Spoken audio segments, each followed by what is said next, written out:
And woe betide you or me if we live below what God's called us for, and God decides to raise another man because he rejects us. Hello everyone, welcome to my YouTube channel.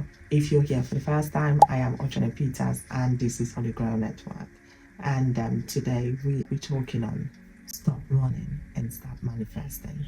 I want to say and re-emphasize there is a call of God over your life.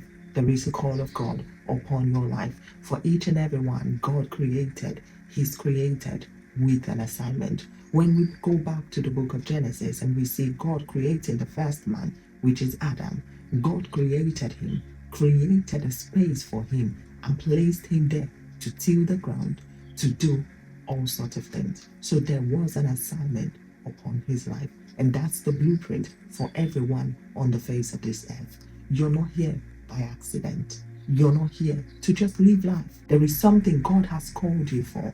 I want to address two sets of individuals today. And the first set, which is part of where I was or I'm still working my way out, are those who let fear cripple them from living the full potential. So we always have reasons or things why we can't do what God's called us for. And the second set of people are those who just have flimsy excuses. So this set of individuals, they look the part, they speak the part, but they have other reasons, whether it's society, whether it's their perspective, whatever the reason is, they just have reasons why they can't do or can't fulfill the call on their lives. So my question is, what side do you belong to?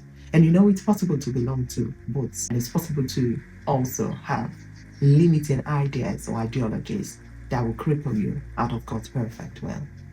I mean, I look back, I just said perfect will, and I'm like, oh, I've been speaking on the perfect will of God for a while now. Because there is actually something that God's called each and every one of us for. And many times we live below potential. I mean, the late Miles Moron, blessed memory, he said something. He says the richest place on the planet is the graveyard. Because so many people meant to shake the world don't live up to potential because there's always something. So just imagine if Moses never rose to potential. He had excuses, but he moved past his excuse. Imagine he didn't do that. Looking, who's the richest man? Elon Musk. Imagine he never didn't do the things he was supposed to do. He would have cheated himself out of being the richest man on the planet. What are you cheating yourself out of?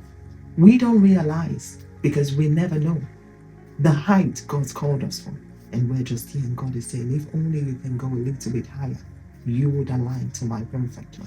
Something I want to say is, you are replaceable and I am replaceable. God has several people that can play the part. I'm reminded of a story in the Bible. I think I spoke on this recently, the story of Elijah. Elijah was at a point in his assignment as a prophet. He was at the point where he started to complain to God. He's like, God, Jezebel's just threatened to kill me.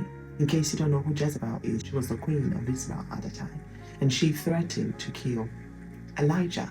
And Elijah's like, God, this woman's just threatening to kill me. I alone, I'm the only prophet of God. I'm the only one in Israel who hasn't bowed down to Baal. And God was like, hold on a minute, Elijah. You're not the only one. I've reserved for myself 7,000 men who haven't bowed down to Baal. And God says, I never force people to do anything. Since you don't want to do what I've called you for anymore, it's fine. Please just go and anoint Hazael to be the king of Syria. Anoint Jehu to be king over Israel, and anoint Elisha to be prophet in your place. There is always someone that can take your place. And woe betide you or me if we live below what God's called us for, and God decides to raise another man because he rejects us. And God, sometimes he wouldn't reject us voluntarily. He will sometimes reject us because we reject him. And God is saying, it doesn't matter what you've done before. It doesn't matter what place you're at. There is still time. But the window doesn't stay open for a long time, because God will always search out a man that would be willing to align to his perfect will. My question to you again, are you ready to wake up? Are you ready to align or realign? For some people, you've started out a call and it didn't look easy and you pulled back or you pulled out.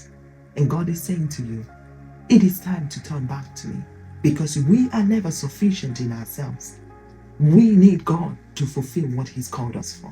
And this leads me to the first set of people, which is where I used to, or I am still work in progress, a part of. And these are people who believe they don't look the part, or these very people believe they don't fit the part. So we have reasons why we can't do the assignment. So for me as a person, I am not an eloquent speaker. So for some people, they're really good speaking. I'm not an eloquent speaker. I'm a slow speaker. I count my words, which I hate so much, but I'm trying to change that. And I started this podcast, or I started doing this. I started my YouTube channel because I felt like there was something in me. And God was just pushing me or leading me into this. And I started it. I was like, it's just for me to sit in front of a camera. Funny thing is, I used to be camera shy. So it's just me sitting in front of a camera and just speaking, right? So I'm like, it's not so hard. And the good thing about making videos online is because you can easily go back and edit things, change things. And I also try to make my voice faster. I've been doing it on my video. I mean, at some point I overdid it and messed up my video as well. I still posted it anyway, but what I'm just saying is, I wasn't perfect and I knew it. And I'm like, since I can just sit in front of a camera, God, I'm submitted to your will. I can't do this. But I didn't realize that submitting myself to this would open doors for many things, and I didn't say it. And I got to a point I started to complain to God. I'm like, God, I can sit in front of a camera for you, that's fine, because there's no one around. I can say whatever and not feel shy about it. You've helped me to get over my being camera shy, and that's fine. But I was like, God, speaking with people, in front of people, that's not just me. And God started to speak to me, and I complained for a while.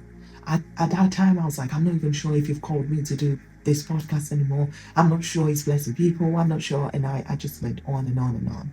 And for that period, I would record then. I wouldn't record for a long time, and I was just on and off and very inconsistent. And I remember one time, as always, I went before God and I'm like, God, you've got to show me what you've called me for, because I'm not sure anymore. And what pushed me to God wasn't the fact that I genuinely wanted to know more of what God has called me for. It was because I felt I didn't look the part and I didn't speak the part. And the Holy Spirit just rebuked me, and I remember these words clearly. I still remember the feeling. You know when your dad is so upset and he's scolding you in the face, and he was like, and God just says, if I wanted someone perfect, it would never be you. I chose you because I wanted to use you. Sometimes we forget that when God crafted us, He didn't craft or He didn't make perfect people. He chose imperfect people. And He just reminded me of Moses in the Bible. And I remember how God called Moses. Moses was willing to do the assignment. But then he told God, he's like, I don't speak well. You're asking me to go stand before a king. I've got to look the part. I might look the part physically, but when I open my mouth, I stammer. He's like, I'm not the person to use. Look for someone else and use the person. And of course, Moses went on, and God became so upset with Moses.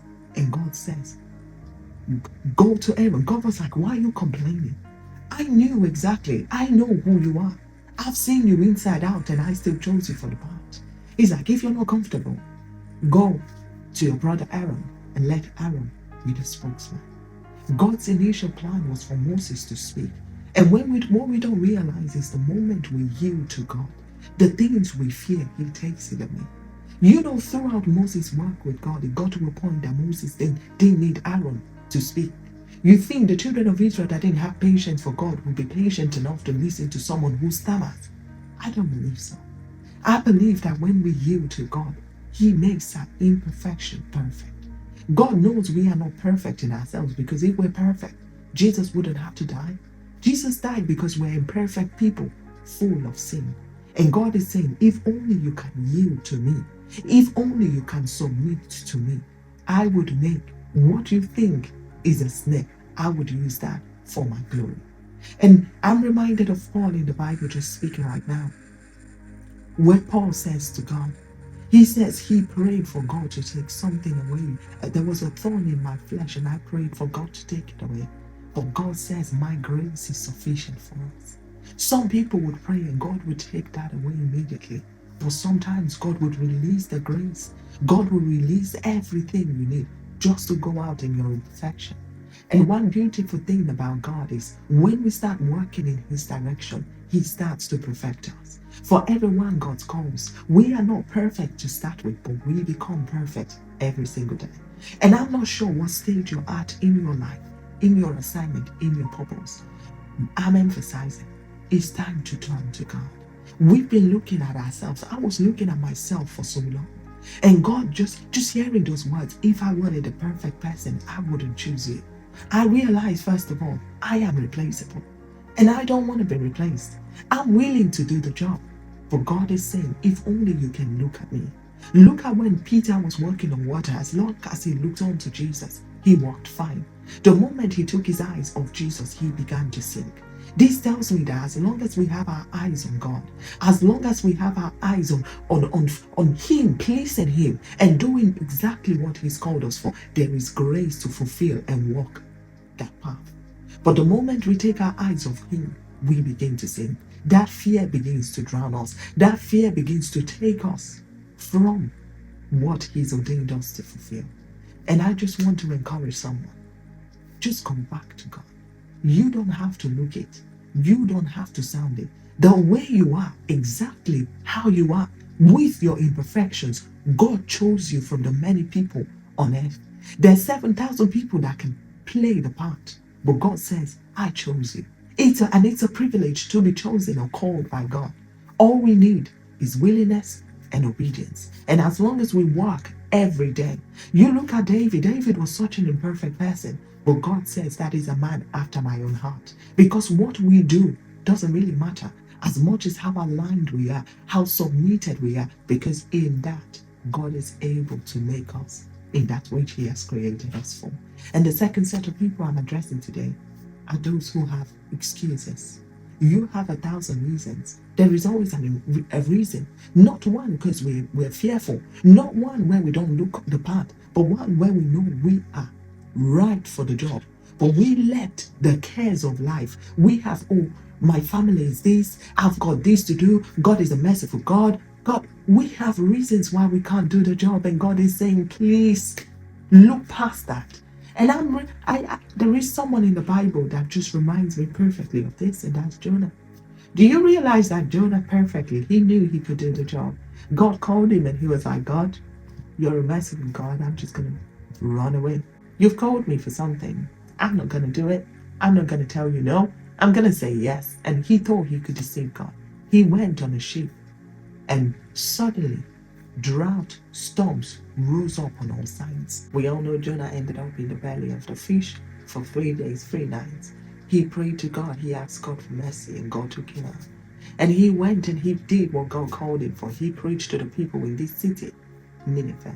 He preached to them and they repented. And he got upset again. He's like, God, the reason I started to run to start with was because I knew you were a merciful God. I knew these people would call out to you and you would easily forgive them. He didn't want to manifest because he saw God in a certain way. He knew exactly who God was, and he knew that the moment he yields, God will show forth His mercy. I'm not sure what your excuse is or what the reason is for running, but do you realize that in running there's always consequence? Because Jonah suffered so much. I mean, innocent people on the ship with him. And we don't realize that from running, innocent people around you begin to suffer as well. And God is saying, if only you can look to me, if only you can align to me, I would make a champion out of you. We forget that if only we yield to God, not only would we have peace, we would be fulfilled. But we let the excuse cripple us from fulfilling the call of God on our lives. And the other thing we do is we let innocent people suffer because of our disobedience. And the funny thing is, we're giving excuses. You are working in disobedience. And Samuel rightly said, Prophet Samuel in the Bible, he says, Disobedience. He said disobedience is as a sin of witchcraft. God doesn't like people who disobey him, because in disobeying is you moving away from God's perfect will. Today is just a wake-up call. It doesn't matter what point you're at. It doesn't matter where you're at. The only thing that matters is your alignment to God. And God has been emphasizing in our teachings lately, just go to the perfect way. There is something in you, there is something on you, but it never looks it from the start. We never look the part from the start. I still put speed on my videos because I'm not there yet. I need to get to a point where I'm comfortable with how I am. But it doesn't matter how, I'm still gonna start anyway. And that's you, just start anyway. Never wait for things to be perfect, because it would never get perfect. Just get comfortable with the way it is. Yield, submit, and watch how God would make your life a wonder. Remember, there is a call on your life. And I just want to end by saying, there is a call on your life. There is an assignment on your life. God will never force you to act it, but God will never wait indefinitely. He would wait for a while, and he would turn and go on to someone else. And oh, how sad it would be that just as the one man with the talent, he had reasons, he had excuses. How sad it would be to stand before God, to stand before your master and be like, I know who you are, I know what you can do, and these are my reasons for not doing anything with what you've given me. How sad it would be to be casted out because you intentionally disobeyed what God has on your life. It doesn't matter how things are. All God wants is the willingness to obey him, is the willingness to serve him. And God would multiply and always make us into that perfect being. God was rightly saying to the children of Israel, I am the potter, you are the clay. Can I not mold you into anything? God can mold you into anything. All it takes is you going to him, give it all to him, and submitting to his perfect will. I hope this has blessed you, and I hope it has encouraged you.